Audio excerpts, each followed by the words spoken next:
Once upon a time, in a quiet little village nestled between rolling hills, there lived a man named Samuel. Samuel was known far and wide for his wisdom and his peculiar way of looking at life. He had a saying that often left people pondering: if money is the root of all problems, then why do we still dwell within its branches? Samuel was not a wealthy man by any means. He lived in a modest cottage at the edge of the village and earned his living by tending to a small garden. He grew just enough food to sustain himself and would often give away the surplus to those in need. While others in the village chased after riches, Samuel seemed content with his simple life.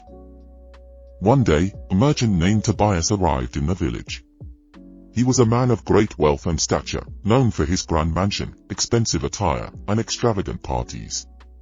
The entire village buzzed with excitement as Tobias offered to host a grand feast for everyone. The aroma of sumptuous dishes filled the air, and the village came alive with music and dancing.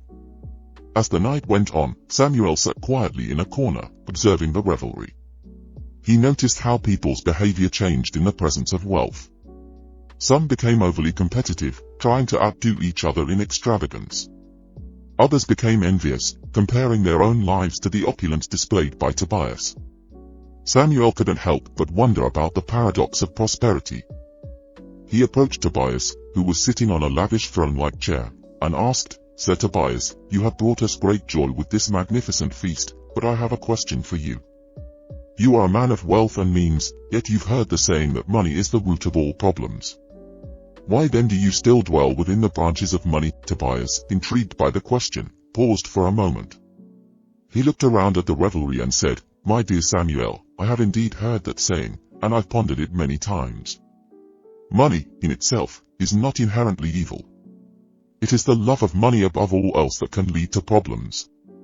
I have chosen to dwell within the branches of money not because I love it more than anything else, but because I believe it can be a force for good." He went on to explain that he used his wealth to support various charitable causes, to provide employment to the villagers, and to foster a sense of community through events like the Grand Feast. Money, he concluded, can be a tool to make the world a better place if we use it wisely and with a sense of responsibility. Samuel nodded in understanding and returned to his quiet corner. He realized that while money could indeed be the root of many problems, it could also be a means to create positive change and bring joy to others.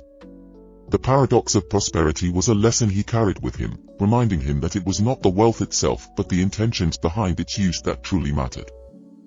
As the night continued, the villagers danced and feasted, now with a deeper appreciation for the complexities of money and the role it played in their lives. Samuel's question had sparked a profound discussion that left a lasting impact on the village, showing them that the pursuit of wealth could be balanced with a sense of purpose and compassion for others.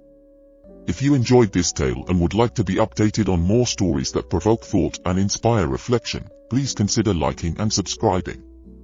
Your support will help us continue to bring you meaningful stories and insights. Thank you for being a part of our storytelling journey.